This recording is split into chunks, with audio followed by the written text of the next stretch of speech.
সবসময় সূর্যের দিকে মুখ করে থাকলে ছায়া দেখতে পাওয়া যায় না, আর এখানে কিন্তু সত্যি শুধুমাত্র সূর্যের কথা বলা হয় না। হাই, আমি কথা রাধা। আর আজকে আমি একাই চলে এসেছি আরশিনগরে, যাকে পশ্চিমবঙ্গের অনেকেই চেনে দক্ষিণ চব্বিশ পরগনার ভ্যালি অফ সানফ্লাওয়ার হিসেবে।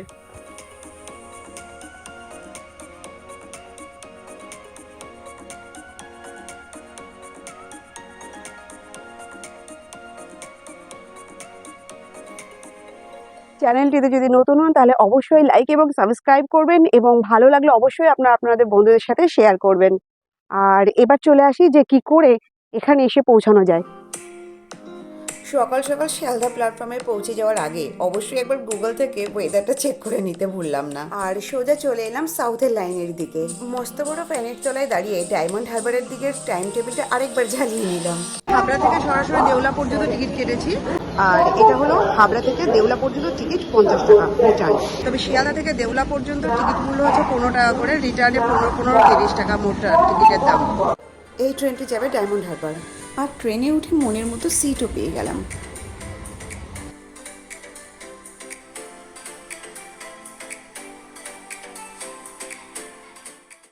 After 1 hour and 15 minutes.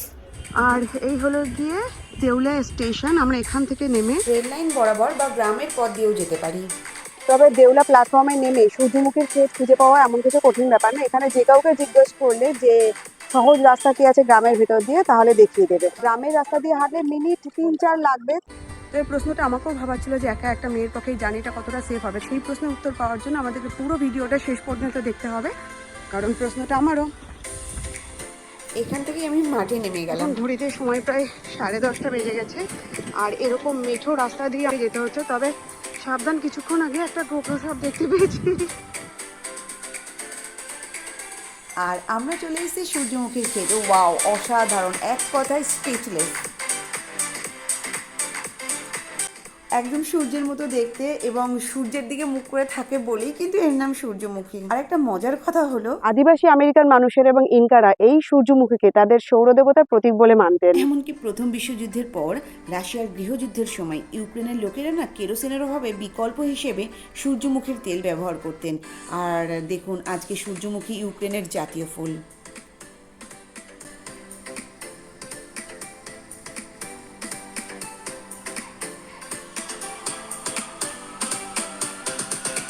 তবে সব সূর্যমুখীর সূর্যের দিকে মুখ করে থাকার একটা ভুল ধারণা একটা ডেমো দিয়ে ভেঙে দিই।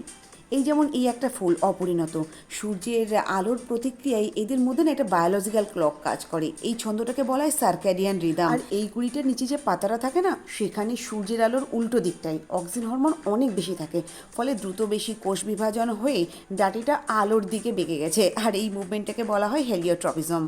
তবে এই যে ফুলটা, এটা কিন্তু পরিণত। এই ডাঁটিটা পুরোপুরি বৃদ্ধি পেয়ে গেছে, এখন আর এর মাথা ঘোরে না, পূর্ব দিকেই স্থির হয়ে থাকে।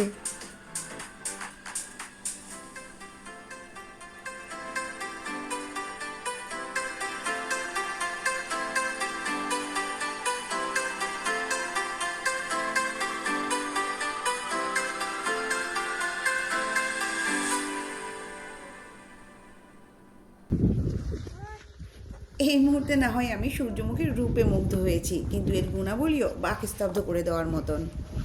এই যে ভ্যালি অফ সানফ্লাওয়ারের যে সূর্যমুখী, এদেরকে কিন্তু মোটেও ফুল হিসেবে বিক্রি করার জন্য চাষ করা হয়নি, বরং এর বীজ থেকে তৈরি হবে সূর্যমুখীর তেল। আর তা কনফার্ম করলেন এই শিল্পের শিল্পীকা স্বয়ং। আর ভীষণ অমায়িক এই মানুষটি আমাকে আগামী বছর মার্চের 2য় সপ্তাহে ঘুরতে যাবার জন্য আমন্ত্রণ করতে কিন্তু ভুললেন না।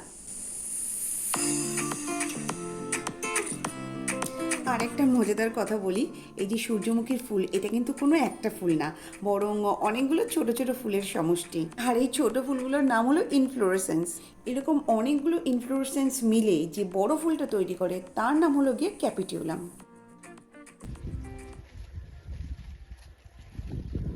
বাহ, কি সুন্দর হাওয়ার শব্দ না? ডায়মন্ড হারবারের কাছাকাছি হলেও এই জায়গায় জলের ভীষণ অভাব, ফলে চাষ করতে চাষি ভাইদের খুবই অসুবিধা হয়।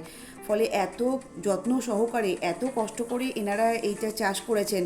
যারা এখানে দেখতে আসছেন, সূর্যমুখী ফুলের ছবি তুলতে আসছেন, তো তাদের কাছে একটাই অনুরোধ যে দয়া করে আপনারা এই গাছের ফুল ছিঁড়বেন না, গাছ নষ্ট করবেন না, তাহলে একজন এক্সপ্লোরার হিসেবে কিন্তু আমার আর আফসোসের শেষ থাকবে না।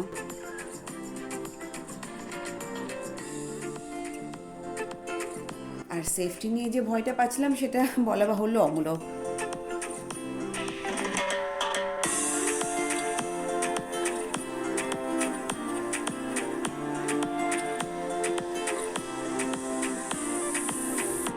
এবার তবে বাড়ি ফেরার পালা। আসছি প্রতি রবিবার ঠিক সন্ধ্যে 6টায়। এরকম আরও নতুন নতুন জায়গার হদিশ পেতে কথা রাধার বেল আইকনটিকে ক্লিক করে রাখতে ভুলবেন না। দেখা হচ্ছে পরের ভিডিওয়। সকলে ভালো থাকবেন, সুস্থ থাকবেন। বাই।